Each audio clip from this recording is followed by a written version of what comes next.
What was it like to grow up as the children of Judy Garland? How did they navigate the immense pressures, the public scrutiny, and the weight of such an extraordinary legacy? Each of them carved their own path, sometimes in the spotlight, sometimes far from it, but always connected to the magic and the struggles of their iconic mother. Today we're diving into the real stories of what happened to Judy Garland's kids. Number 3. Liza Minnelli. Born on March 12, 1946, in Los Angeles, she was Hollywood royalty from her first breath. Her mother, the one and only Judy Garland, her father, the distinguished film director Vincente Minnelli. Liza was practically raised at MGM Studios. While her parents worked long hours, the studio backlots became her playground. Her film debut came at 14 months, uncredited, in her mother's film, In the Good Old Summertime. At 10, in 1956, she danced on stage at the New York Palace Theater, while Judy sang Swanee and co-hosted the first TV broadcast of The Wizard of Oz with Burt Lahr. These early experiences blurred the lines between family life and show business.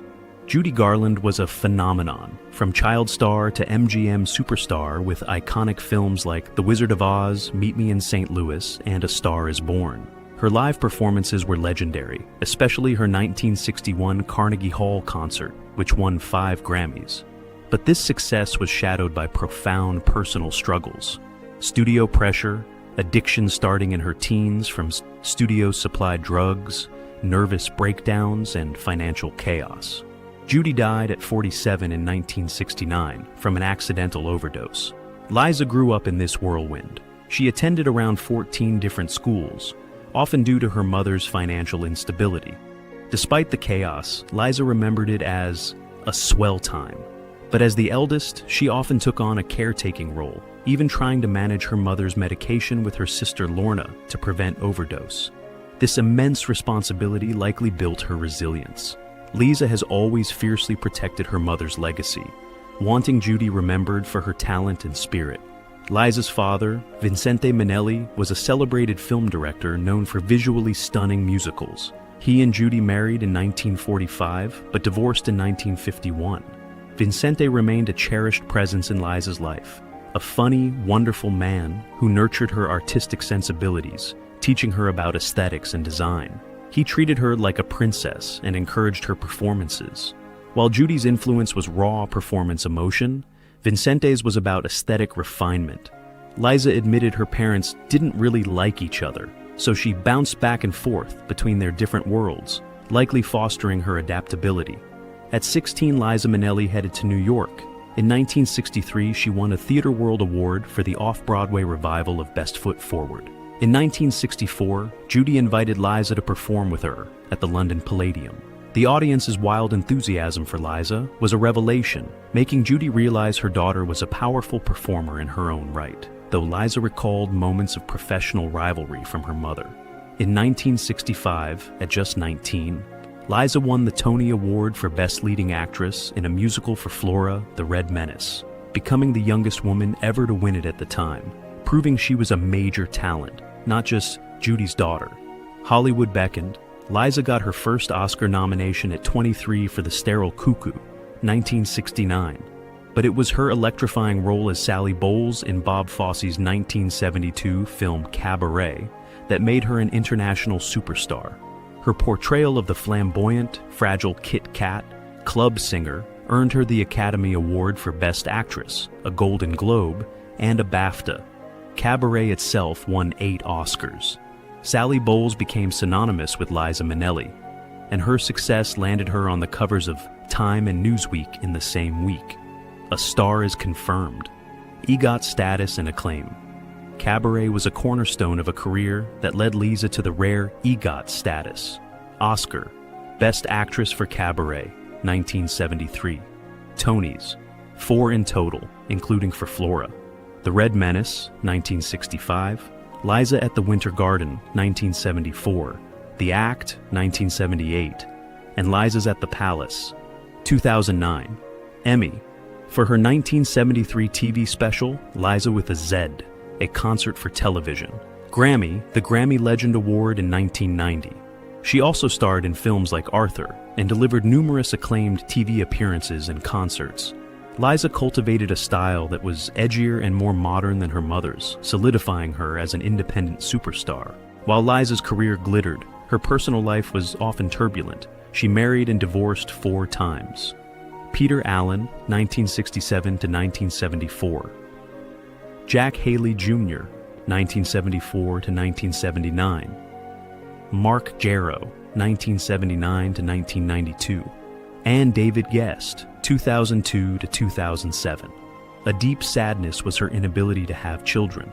Suffering 3 miscarriages during her marriage to Mark Jarrow, her biggest disappointment.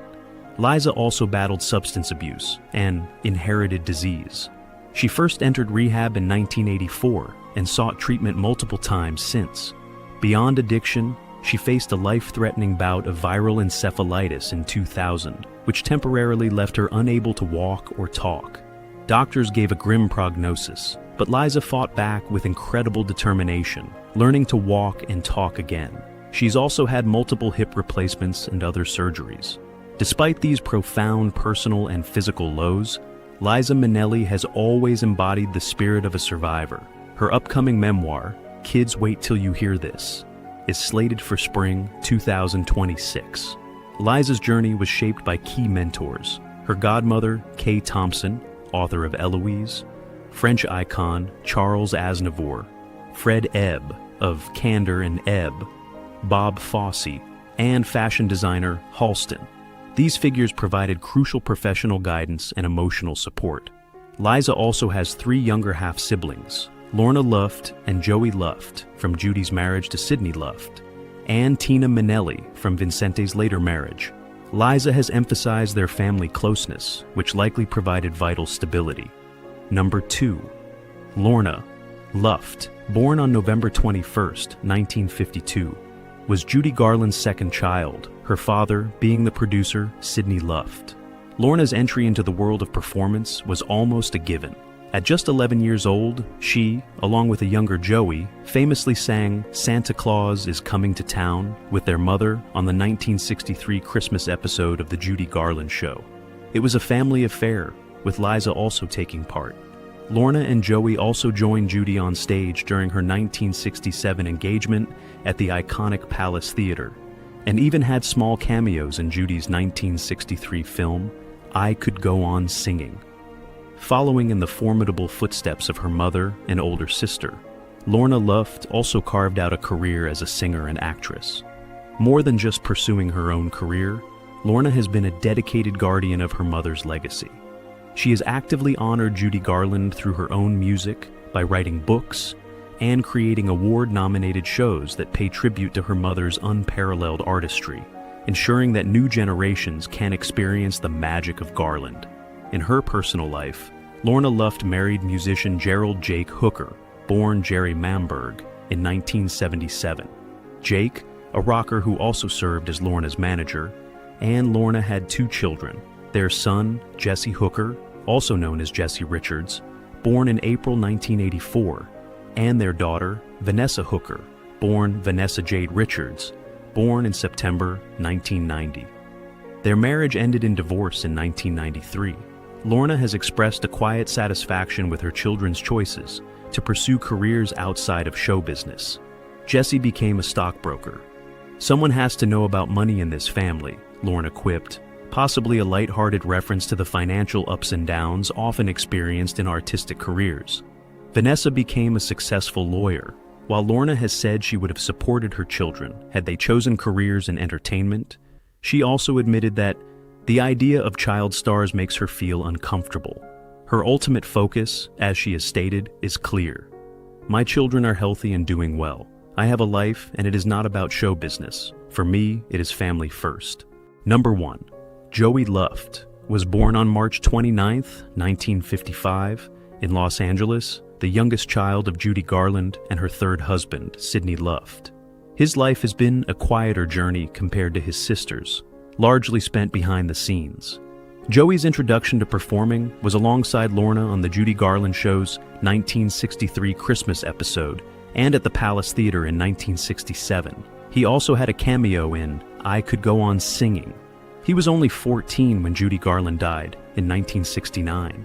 He has spoken candidly and heartbreakingly about the difficulties of his childhood, recalling, "There were times when my mom wasn't acting right, so I'd ask my dad, 'Is she sick?' And he explained it all to me. It was exceptionally hard to deal with as a kid. I was powerless." This early exposure to his mother's struggles clearly left a deep impact. Unlike his sisters, Joey Luft largely chose a life away from the spotlight. He studied photography and sound and worked on various movie sets, stating, "I've been more behind the camera." While he had a few acting credits, including on great performances, his main career was in technical and creative production, a deliberate pivot from the performance arena. However, in a notable and deeply personal move, Joey stepped onto the stage in 2014 at age 59 with a one-man show titled A Judy Garland Concert with Joey Luft at the Pasadena Playhouse. His goal was to educate people and show who she was, what she was all about, one of the world's greatest entertainers, noting many only knew her from The Wizard of Oz. The show featured clips of Garland singing, interwoven with Joey's personal stories about the realities of her life. He found it fun to get on stage and share stories about his mother, clarifying what really happened. This was his act of filial devotion, an attempt to share a fuller, more human portrait of his mother. Joey Luft has consistently maintained a more private existence. He has participated in interviews about his mother's legacy, always emphasizing her positive qualities. She was a performer. She was a mother. She loved people. She was the most caring person. She had the greatest sense of humor. He has expressed a desire to not talk about the bad things, fiercely protecting her positive attributes despite acknowledging the hardships. They are more than just Judy Garland's children. They are individuals who, each in their own way, have contributed to the ongoing story of one of Hollywood's most iconic families, ensuring that while Judy's light was extinguished too soon, her spirit and theirs continue.